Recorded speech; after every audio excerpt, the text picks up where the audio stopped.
as an 18-year-old, we're faced with a bunch of challenges in life. We're introduced to unknown situations, making decisions in unknown situations, and being able to vote for potential U.S. leaders and being able to serve in our military and die for our country. But there's also one thing that we cannot do when we are 18, and that is the consumption and purchasing of alcohol. It's legal, and I believe that it should be lowered to 18. And I'm gonna state why I'm gonna get a couple reasons why I believe that, and there's valid points on each side. I'm not saying it's been discussed over many years by scholars and professors and even my family and such, but I believe that parents, they want to teach us everything in life. They want to make sure we make the right decisions, but parents need to understand and be honest with themselves that teenagers are going to be faced with or introduced to alcohol. In college, in high school, there's just no escaping it, and it's hard to escape it. But if there was a way to kind of able to monitor and supervise the consumption of alcohol with teens in like a structured environment, and under parental supervision to help teach them how it affects the body to responsibly and properly consume alcohol, and to kind of let this sink in, countries who have 18-year-old legal drinking ages have less alcohol-related car accidents. And the drinking year old age is kind of in denial. We're in denial about it. And the reason why I say in denial is that every single day that law gets broken. People are coming up with new ways to find a way to get alcohol or to find a way to purchase it or consume it. There's no escaping it. So the law doesn't make any sense to me when every single day the law is being broken. So most parents that choose to let their teenagers drink at their home feel that they're like supervising them in a good environment. They feel that it's like kind of the right step to kind of teach them how to properly do it first. And Dr. Hortz says it best. He's a parenting coach and author of Family-Centered Parenting. And he states that it's truly a dilemma for parents.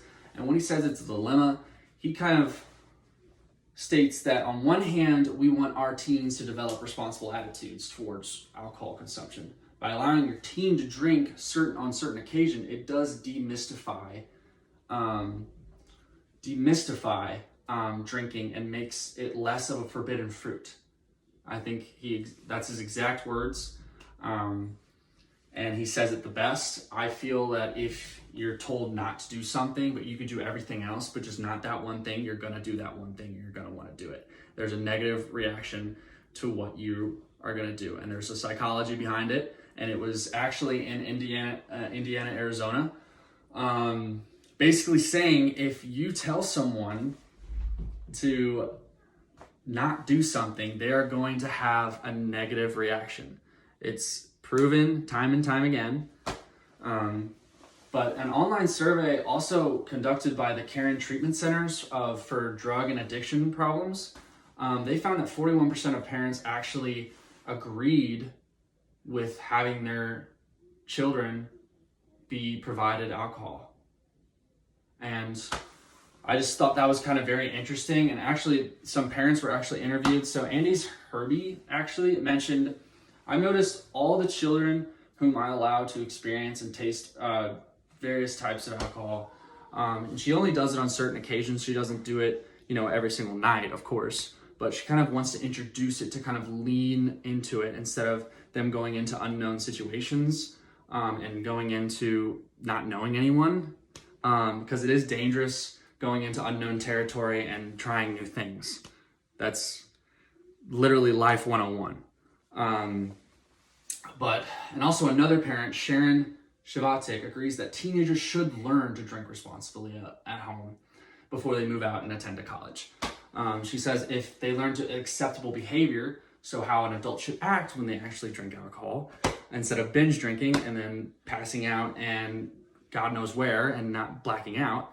And if they use alcohol in their early lives, they'll actually won't find themselves in trouble later down the road. So basically, they want them to know how adults should act when consuming alcoholic beverages. Parents want to be the first ones to drink with their children, to teach them, to make alcohol less alluring to them. And so in comparison to other countries in the US, it's behind in its stance when it comes to the legal drinking age. According to ProCon,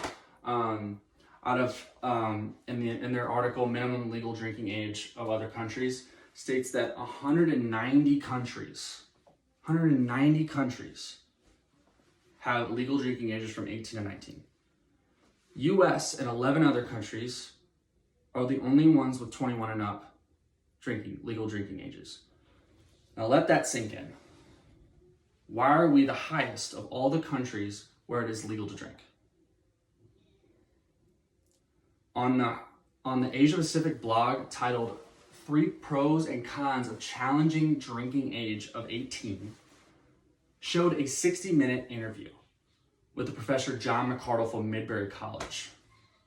He says that the 20-year-old drinking age has been a failure and hasn't reduced drinking at all. It's just moved it to risking unmanageable settings. And basically, McCardle says that 21 drinking age was basically raised up in the 1980s to reduce highway fatalities. But it didn't really reduce highway fatalities if people are finding new ways to consume it and to get it, using fake IDs, basically to asking their parents. I mean, I just don't, there's so many ways to finding alcohol. And the law did not change anything but enhance drinking. McCardle referenced that countries that have lower drinking ages have less alcohol-related accidents. So this means by having the drinking age at 21 is not reducing highway fatalities if underage people are finding different ways to find alcohol. So the definition of an adult is, according to the dictionary.com, is a person who is attained the age of maturity and basically, as specified by our laws, a person who can do and make decisions. And so according to Archer Dale on Psychology Today, everyone's 18th birthday in the US is when you receive all the rights and responsibilities of becoming an adult.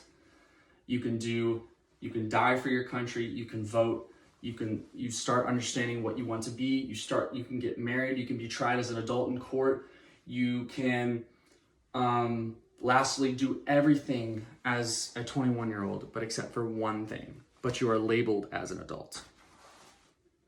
So that doesn't make any sense to me on how we should be labeled as an adult, but we can't do everything as an adult. So why isn't 21-year-olds labeled as adults? David Hansen studied alcohol and drinking for over 40 years. And he said that basically says that drinking age now actually creates more unhealthy binge drinking. So when you go to college and you've never drank before, you're going to want to start trying new things and stuff. And it's just kind of crazy. It's all fast-paced and stuff, so you're going to want to drink fast. It's not what you want to do. The drinking age is a denial of the legal age of adulthood. It's promoting a lack of respect for the law, just as the 1920 prohibition did. Is it actually worth 20-year-old drinking age law when it ultimately does nothing and when people are still drinking underage? But according to a student at Texas University, Rachel Vaughn, she conducted a nationwide survey and she said 78% of teens between 13 and 20 consume alcohol. That's 8 in 10 people, teenagers. The legal drinking age has shown us that it was meant to combat a problem but failed. How other countries have had less alcohol driving problems, and how it makes no sense to have it at 21 when everybody is finding a way around it.